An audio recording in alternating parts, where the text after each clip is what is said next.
Subcommittee on Energy and Commerce. I want to yield him 5 minutes. Mr. Johnson. I thank the gentleman for yielding. I rise today in support of H.R. 1, the Lower Energy Costs Act.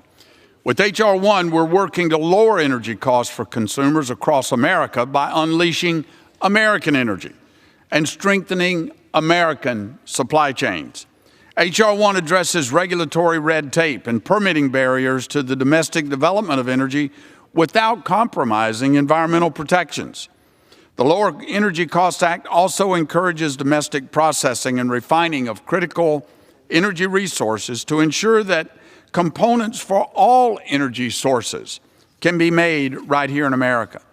As chair of the Energy and Commerce Subcommittee on Environment, Manufacturing, and Critical Materials, I'm proud that H.R. 1 includes 7 bills that passed through our subcommittee and full committee through regular order.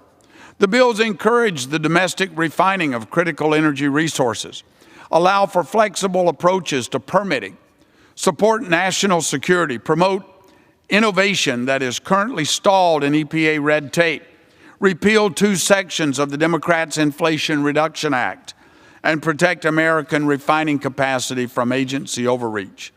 I want to thank Representatives Carter, Joyce, Pence, Curtis, Pfluger, Palmer, and Crenshaw for their work on this important legislation. In addition, H.R. 1 includes my bill, the Unlocking Our Domestic LNG Potential Act under Section 1007. The section would amend the Natural Gas Act to repeal all restrictions on the import and export of natural gas. Removing such restrictions would help facilitate timely exports of LNG and help our allies.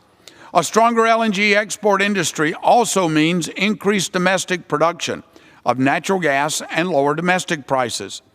I've heard my Democratic colleagues across the aisle criticize H.R. 1 because it does nothing, they say it does nothing for clean energy. This could not be further from the truth. H.R. 1 includes several provisions that incorporate focused flexibilities into certain environmental statutes in order to create an improved regulatory landscape for refining and processing critical minerals. And what are the industries that need critical minerals the most? Those are the wind, solar, and battery technology industries, all clean energy technologies. We do almost no critical mineral refining and processing in the United States.